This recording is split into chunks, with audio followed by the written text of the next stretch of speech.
Cosmic Spider-Man is one of the strongest and honestly coolest looking Spider-Man variants from within the Marvel Multiverse. He made his first appearance back in Spectacular Spider-Man issue 158 back in 1989. He comes from Earth 13, but his origins are actually based in the main Marvel universe of Dimension 616. It is in this origin that we see our main universe Peter Parker, who was a student at Empire University, who was working on a device with a Dr. Max Lubish that would allow them to tap into energy from an extra-dimensional source. Like most comic and movie experiments featuring different dimensions, things would quickly go from bad to worse as the power from the machine began to overload the entire school. Knowing this thing was about to blow, Peter leapt in front of the blast that emanated from the machine, completely absorbing its energy and saving the poor professor from being atomized.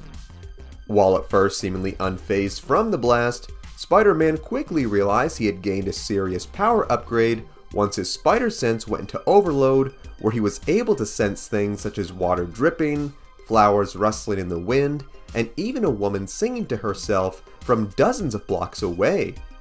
This new power would not only affect his spider sense, but it would change his other abilities as well, for he was able to alter his webs to take whatever shape he wanted, and was even able to blast sick new lasers from his fingertips.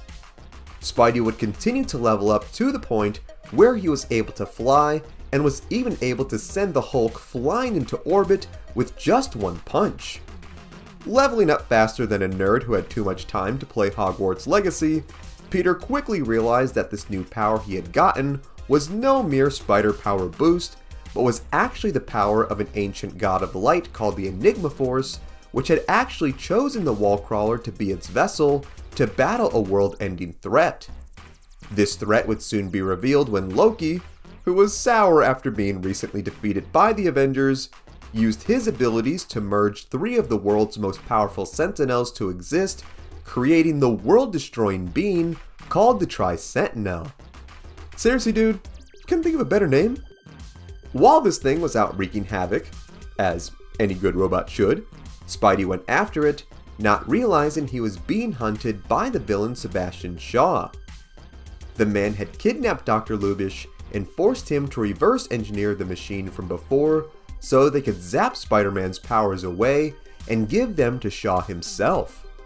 This would backfire on the villain though, for just like handsome Squidward getting more handsome, getting zapped with the energy again caused Spider-Man to become even more powerful, where he had fully transformed into the godly Captain Universe. Now being basically Superman and Captain Marvel rolled into one, Spidey battled the Tri-Sentinel, who still proved to be quite the adversary despite the hero's massive upgrade. After a long drawn-out war with the machine, Spider-Man summoned all of this new power into one concentrated beam and fired it upon the Titan, which completely destroyed it, thus saving the planet.